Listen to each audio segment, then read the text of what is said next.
অসমীয়া সমাজৰ পথ প্ৰদৰ্শক, একশৰণ হৰিনাম ধৰ্মৰ ভেটি প্ৰস্থাপক, নৱ বৈষ্ণৱ যুগৰ প্ৰৱৰ্তক জগতগুৰু শ্ৰীমন্ত শংকৰদেৱৰ শ্ৰীচৰণত প্ৰণিপাত জনাই যশোৱাৰ লাল কংসৰ কাল নন্দন নন্দন ধ্ৰুৱৰ বন্দন, গোপিনীৰ মন দৈৱকীৰ ধন, গোৱালৰ গোপাল আৰু ভকতৰ কৃপাস্বৰূপ, সৰ্বজ্ঞ সৰ্বব্যাপ্ত সৰ্বাশ্ৰয়ী সৰ্বশক্তিমান পৰম পুৰুষ পৰমানন্দ পৰমেশ্বৰ পৰম কৃপালু ভগৱান কৃষ্ণৰ বাংময় স্বৰূপ শ্ৰীমদ ভাগৱতক সাষ্টাংগিক প্ৰণাম জনাই বৈকুণ্ঠৰ কল্পতৰু নাম বস্তু ভাগক কাৰ্যত কৰি দেৱৰো দুৰ্লভ নৰতৰুধাৰী আজিৰে বৈকুণ্ঠ নামৰ উপবিষ্ট তথা উপস্থিত পৰম শ্ৰদ্ধাৰ বাপ বান্ধৱ আই মাতৃ যুৱক যুৱতী প্ৰমুখ্যে শিশুসকলৰ শৰীৰত নিৰ্বিৰাজমান দি হোৱা আত্মাক অন্তৰৰ পৰা সেৱা জনাই বিষ্ণু বৈষ্ণৱৰ কথাৰে সমৃদ্ধ ভক্তি জ্ঞান আৰু বৈৰাগ্য বৰ্ধনকাৰী শ্ৰীমদ ভাগৱতৰ কিছু চৰ্চা কৰিবৰ বাবে আগবাঢ়িছোঁ।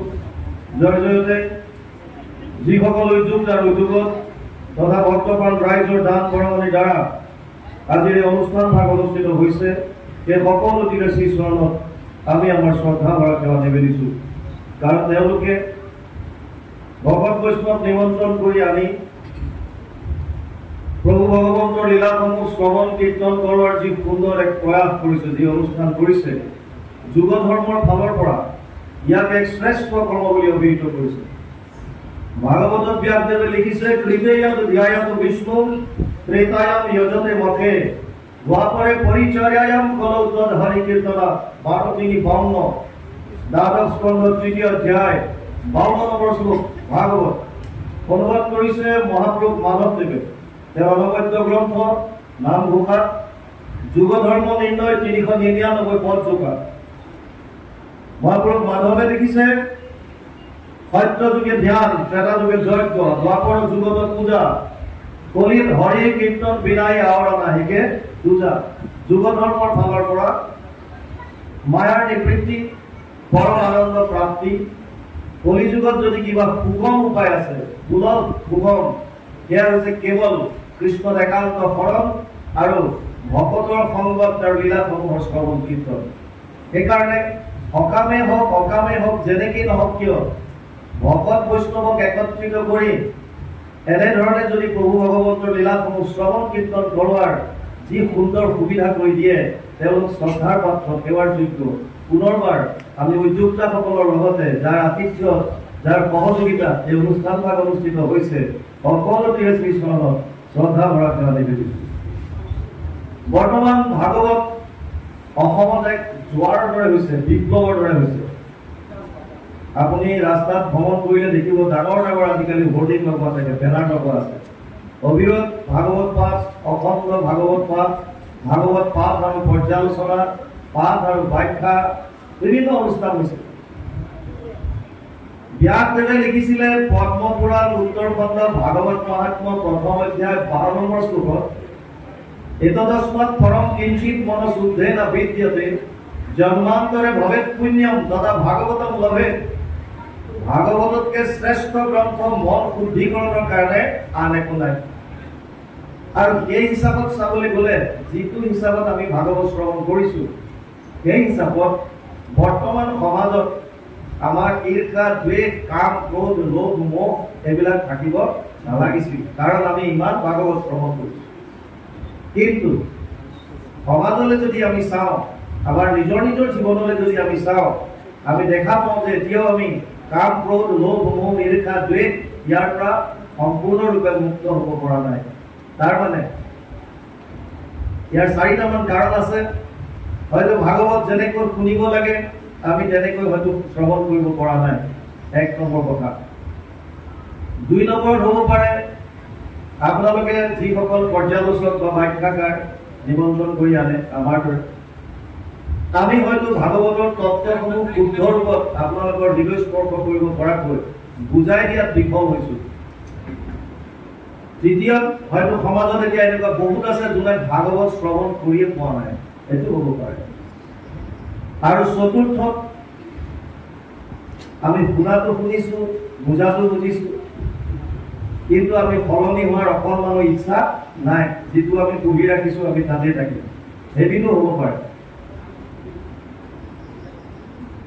ভাগৱত শ্ৰৱণ কৰিলে শ্ৰদ্ধা সহকাৰে শ্ৰৱণ কৰিবলৈ কৈছে, কাৰণ গীতাত অৰ্জুনক কৈছে ভগৱান কৃষ্ণই শ্ৰদ্ধাৱান লব্ধতে জ্ঞানম তৎপৰেশ্বম যতেন্দ্ৰিয় জ্ঞানম লব্ধ্বা পৰম শান্তিম অচিৰেণ অধিগচ্ছতি।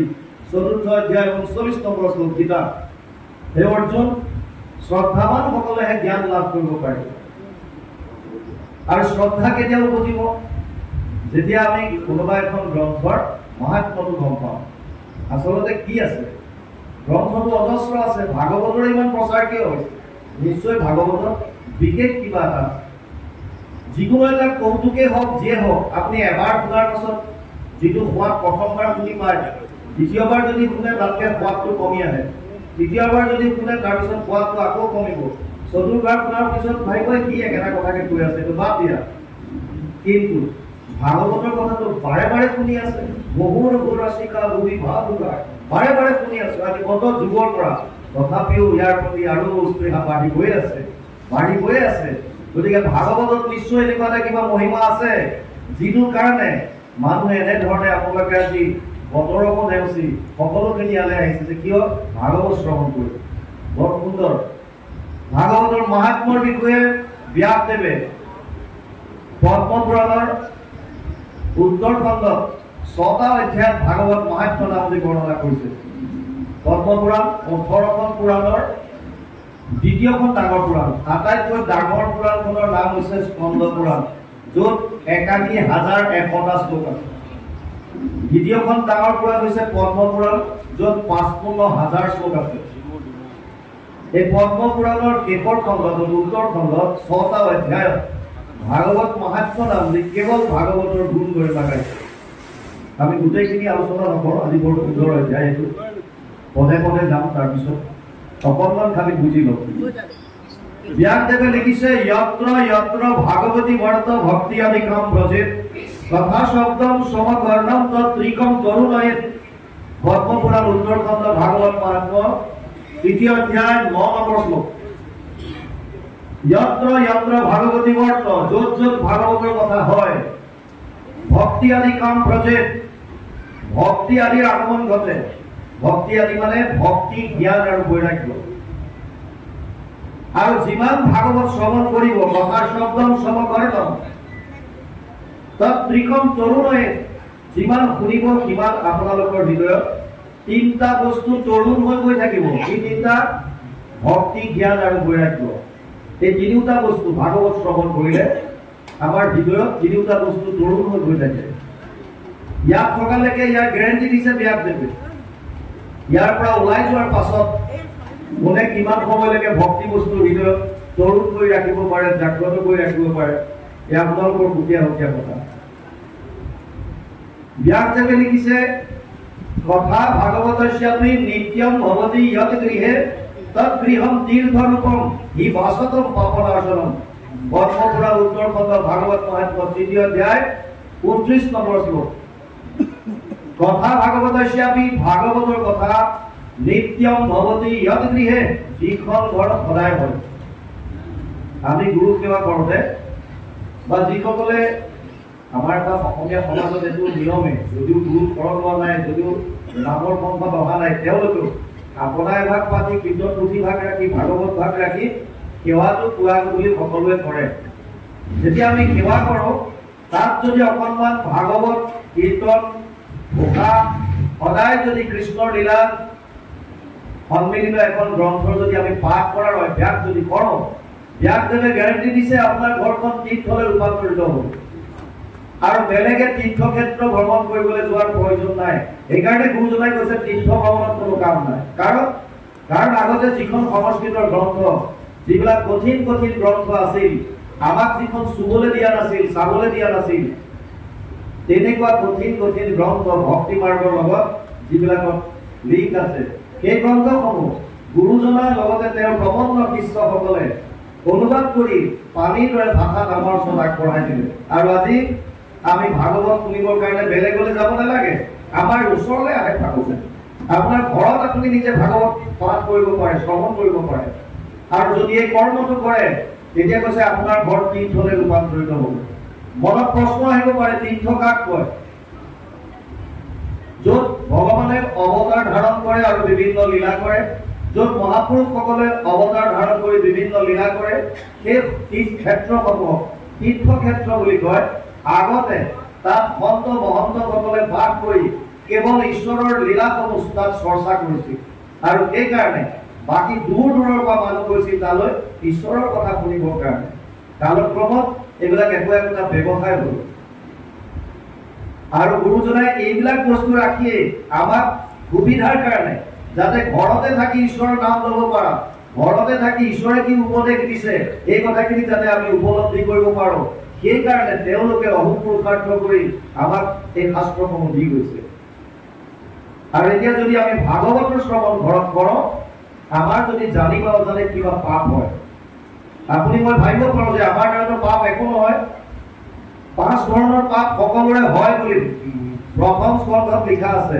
জলকুম্ভ চুলীয়া বাঢ়নি ঢেঁকী পতা গৃহস্থৰ ঘৰে ই শুনা পঞ্চভূতা। 5 ধৰণৰ হিংসা আমাৰ দ্বাৰা হয়। জলকুম্ভ, য'ত আগতে কলহত পানী থৈছিল, আজিকালি কলহৰ প্ৰচলন নাই, হ'লেও আমি য'ত টেংকত ৰাখোঁ, ৰিজাৰ্ভাৰত ৰাখোঁ, বাল্টিত ৰাখোঁ, পানী য'ত থাকে তাত বিভিন্ন পোক পৰুৱা অজানিতে আহি মৃত্যু হ'ব পাৰে। পৰোক্ষভাৱে আমাৰ দ্বাৰা পাপ হ'ব পাৰে। চুলীয়া মানে চৌকা, জুহাল, আজিকালি গেছ আহিল, হ'লেও অন্ন ৰন্ধন কৰোঁতে তাতো বিভিন্ন কীট পতংগ, তাত মৃত্যু হ'ব পাৰে। বাঢ়নি, আইসকলে ঝাৰু মাৰোঁতে পোক পৰুৱাৰ মৃত্যু হ'ব পাৰে। ঢেঁকী প্ৰচলন বাৰু কম বৰ্তমান, তথাপিও বিহুৱে সংক্ৰান্তিয়ে পিঠাগুড়ি যোনে মিক্সিত নেমাৰে তেওঁলোকৰ কাৰণে প্ৰচলন, হ'লেও তাতো বিভিন্ন ধৰণৰ প্ৰাণী হত্যা হ'ব পাৰে। আৰু শেষত কৈছে পতা, যিটোৰ পৰা আপোনালোক প্ৰায়বিলাক বাচিছে আজিকালি পতাৰ, কাৰণ পতাৰ প্ৰচলন প্ৰায় কম, চব পেকেট গুড়া মছলা আহিবলৈ ল'লে।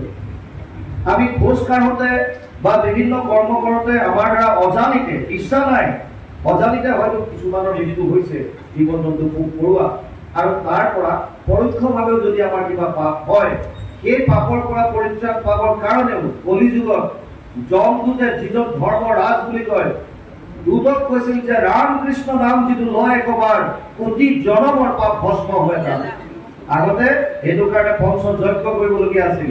এতিয়া কেৱল আপোনালোকে ঈশ্বৰৰ নাম ল'লে সেয়া পাপৰ পৰা, অজানিতে হোৱা পাপৰ পৰা আপোনালোক প্ৰায়শ্চিত্ত হ'ব পাৰে, তাৰ পৰা মুক্তি পাব পাৰে। আৰু যদি ভাগৱতৰ সদায় আমি যদি ঘৰত অকণমানো যদি অধ্যয়ন কৰাৰ অভ্যাস কৰি তুলিব পাৰোঁ, চাওক এনেকুৱা অনুষ্ঠানত কেৱল মাত্ৰ এডভাৰটাইজ 3 ঘণ্টাত আমি আপোনালোকক সমূহ গোটেই ভাগৱতৰ কথাখিনি দিয়াটো অসম্ভৱ, কিন্তু এনেকুৱা কিছুমান কথা ইয়াৰ পৰা প্ৰভু ভগৱন্তই যদি কৃপা কৰে ওলাব, যিখিনি কথাৰ আলম লৈ আপোনালোকে যদি নিজে অধ্যয়ন কৰে, ঘৰত যদি অভ্যাস কৰে, আপোনালোকে তাৰ ফল নিজে উপলব্ধি কৰিব। যিটো আনন্দ বিচাৰি ৰাতিপুৱাৰ পৰা ৰাতিলৈকে আপোনালোক দৌৰি আছে, সেই আনন্দ হৃদয়ত উপলব্ধি কৰিব পাৰিব। ই এনে কোৱা কথা নহয়, ই একেবাৰে সত্য শুদ্ধ কথা। যিটো আনন্দ বিচাৰি আমি দিন ৰাত একাকাৰ কৰি আছো, সেই আনন্দ আমি হৃদয়ত উপলব্ধি কৰিব পাৰিম। কেৱল মাত্ৰ ভাগৱতৰ মতে চলিবলৈ অভ্যাস কৰক। অভ্যাস। ভাগৱতৰ কথাসমূহ এনেকুৱা, এয়া সাধাৰণ নহয়।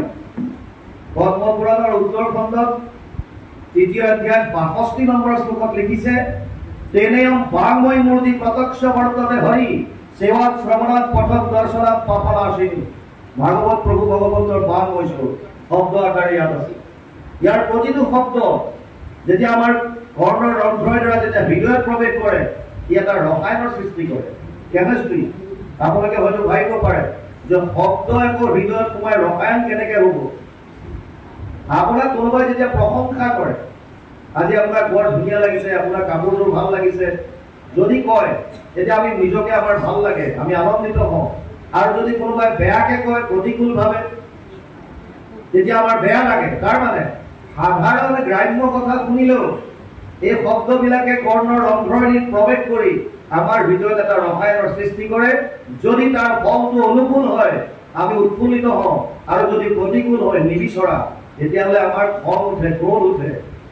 সাধাৰণ গ্ৰাম্য কথাই যদি আপোনাক ৰসায়নৰ সৃষ্টি কৰিব পাৰে, তেনে ক্ষেত্ৰত ভগৱান কৃষ্ণৰ বাংময় মূৰ্তি সকলো শব্দ কৃষ্ণময় হৈ আছে। এই কৃষ্ণ শব্দসমূহ যেতিয়া আপোনাৰ কৰ্ণৰন্ধ্ৰে হৃদয়ত প্ৰৱেশ কৰিব, মহাপুৰুষ মাধৱদেৱে মুখাত লিখি থৈ গৈছে, কৰ্ণপথে ভকতৰ হিয়াত প্ৰৱেশী হৰি দুৰ্বাসনা হৰে সমস্ত জলৰ যতেক মল যেহেন শৰৎকালে স্বভাৱতে নিৰ্মল কৰে। সেইকাৰণে ভাগৱত আমি শুনিব লাগে। ভাগৱত সমস্ত শাস্ত্ৰৰ সাৰ। আমাৰ সনাতন ধৰ্ম যদিও হিন্দু হিন্দু কোৱা হয়, আচলতে সনাতন ধৰ্মৰ মূল হৈছে বেদ। বেদ কোনো লিখা নাই, অপৌৰুষেয় বুলি কয়, অপৌৰুষেয়। জগত সংহৰি পুতি আছে নাৰায়ণ, প্ৰথম নিশ্বাসে বাস বইলা বেদগণ, বেদস্তুতি কীৰ্তন গুৰুজনাই লিখি থৈ গৈছে। এই বেদক বিস্তাৰ কৰিছে ব্যাসদেৱে 4খনলৈ। ঋক সাম যজুৰ অথৰ্বৈক্য চতুৰ্বেদ ঊৰ্ধ্বতে ভাৰত পুৰাণম চ পঞ্চম বেদ উচ্যতে। 1:4:20 প্ৰথম স্কন্ধ 4ৰ্থ অধ্যায় 20 নম্বৰ শ্লোক ভাগৱত। ঋগ্বেদ, সামবেদ, যজুৰ্বেদ, অথৰ্ববেদ 4খন মূল বেদ। যদিও ভাগৱত আৰু মহাভাৰতক পঞ্চম বেদ বুলি ঘোষণা কৰিছে। প্ৰথম স্কন্ধ 4ৰ্থ অধ্যায় 20 নম্বৰ শ্লোক ভাগৱত। এতিয়া এই বেদৰ আকৌ 4টা ভাগ আছে। সংহিতা বুলি এটা পাৰ্ট আছে, য'ত মন্ত্ৰবিলাক আছে। ব্ৰাহ্মণ্য বুলি আছে, গদ্য আকাৰে ডিটেইলছত দিয়া আছে। তাৰ এটা পাৰ্ট আছে আৰণ্য, আৰু ইয়াৰ সাৰবিলাক আছে বেদান্ত। বেদান্ত মানে উপনিষদ সমূহক বুজায়। যিজন ব্যাসদেৱে বেদৰ বিস্তাৰ কৰিছে, সেইজন ব্যাসদেৱে ভাগৱতত লিখি থৈ গ'ল, সৰ্ব বেদান্ত সাৰম হি শ্ৰী ভাগৱতম ইষ্যতে জয়স্য ৰসামৃত তৃপ্তস্য নাম অন্যত্ৰ হতি ক্বচিৎ।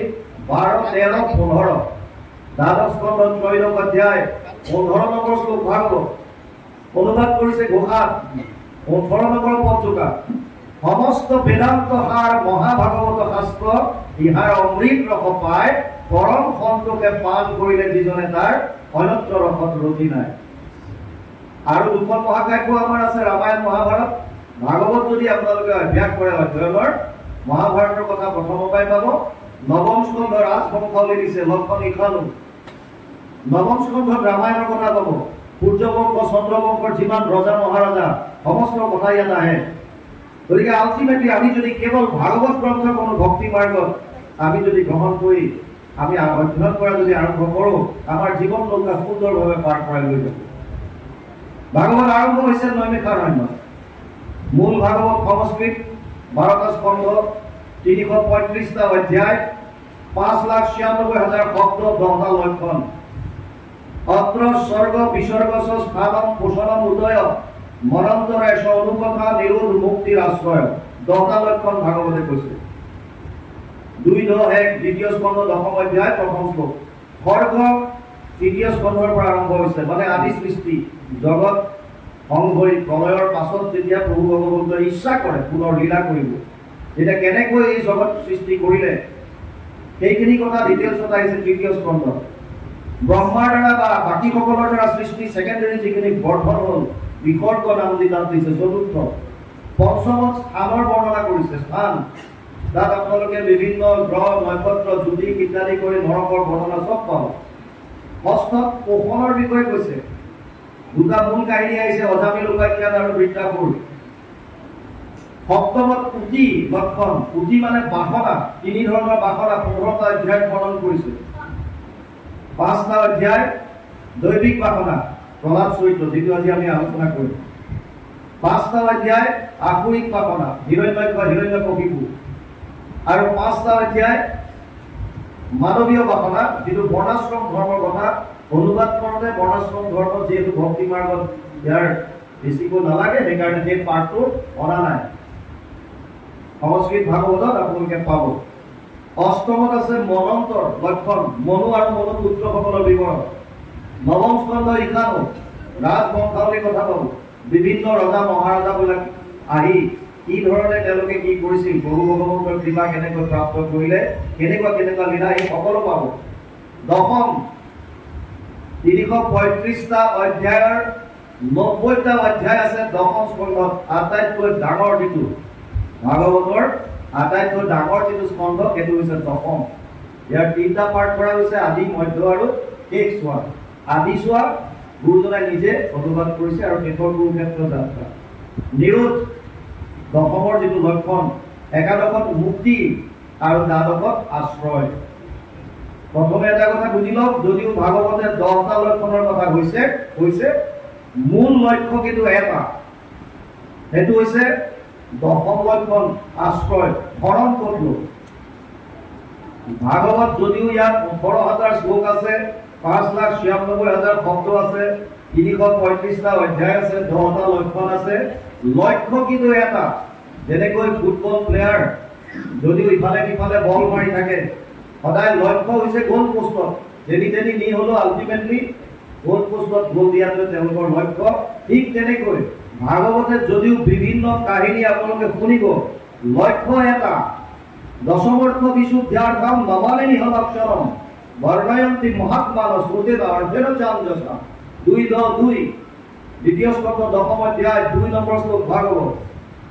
দশম লক্ষণটো আশ্ৰয়টো শুদ্ধ ৰূপত প্ৰতিপন্ন কৰিবৰ কাৰণে বাকী 9টা লক্ষণ বৰ্ণনা কৰিছে। কেনেকৈ? শ্ৰুতেনা, বেদৰ ওপৰত নিৰ্ভৰ কৰি, শ্ৰুতিৰ ওপৰত, আৰু অৰ্ধেনা, নিজৰ ৰিয়েলাইজেশ্যনৰ ওপৰত, অভিজ্ঞতাৰ দ্বাৰা।